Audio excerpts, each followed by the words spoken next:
So I recently got my hands on something really interesting in a recycling pickup, and it's this Epson ELPDC21 document camera.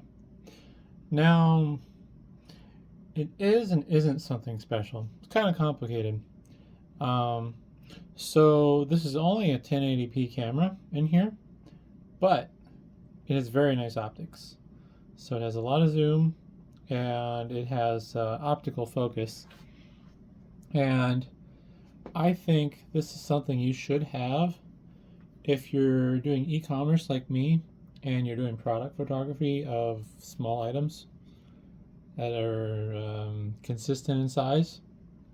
So in my case here with this example, I got a processor, but maybe do something like a coin, or if you're selling trading cards, you could use it to take pictures of your trading cards.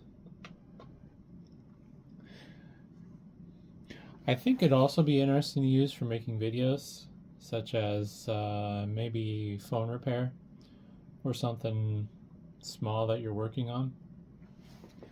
This does also have lighting features, which may or may not be useful.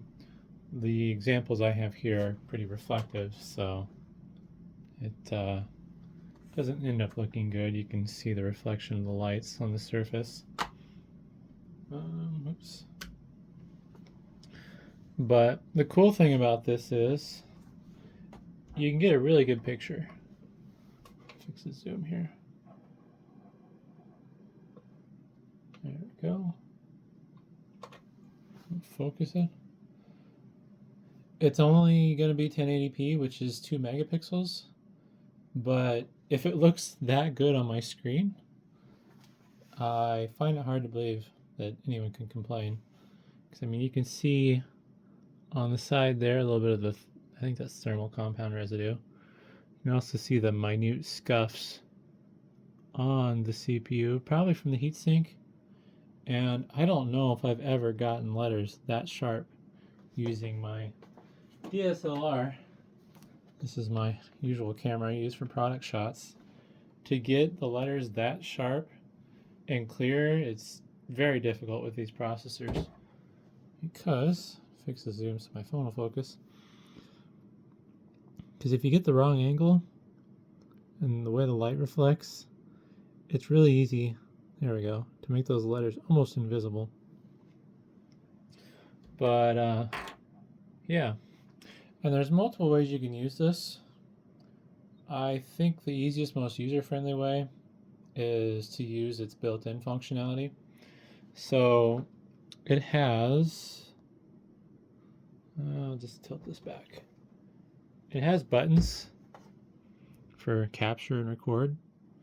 So if you put an SD card in this, it's basically a really funny looking camera. And I mean, from a workflow standpoint, as long as you don't need to refocus, it's pretty fast. So capture, capture,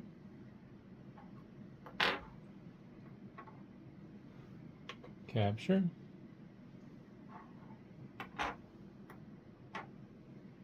Oops. If you really have it zoomed in like I do, it slows you down a little, but yeah, you just put the thing under there and hit capture. And it seems like with these coins, it's actually in pretty good focus still, even though the coin sits a little lower than the CPU. Hit the focus button. Yeah, I mean, it looks pretty much the same. So yeah, this is kind of cool. You don't have to hold a camera. You don't have to fight with a tripod. You just put your item right under the camera and push the capture button. Of course, ideally, you're not doing it where you're blocking your light source if you're not using the built-in light.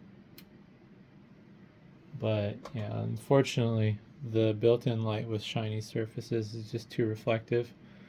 Although, being that it's just 2 LEDs, you probably could use just like some tissue as a diffuser. I'm gonna grab a tissue here.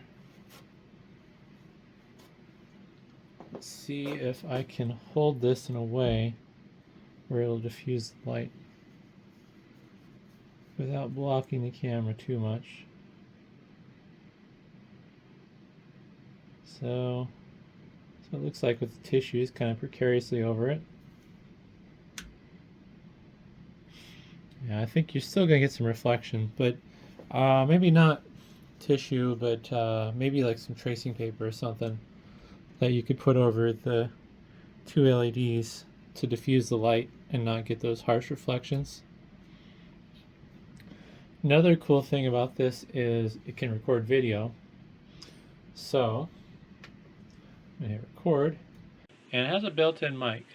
So if editing, is good, then you will see a jump cut from my phone camera to my document reader's camera. Now, you can't change the height in relation to the camera of the item, so that might cause problems, although potentially you could adjust the height and still get decent focus. No, not really.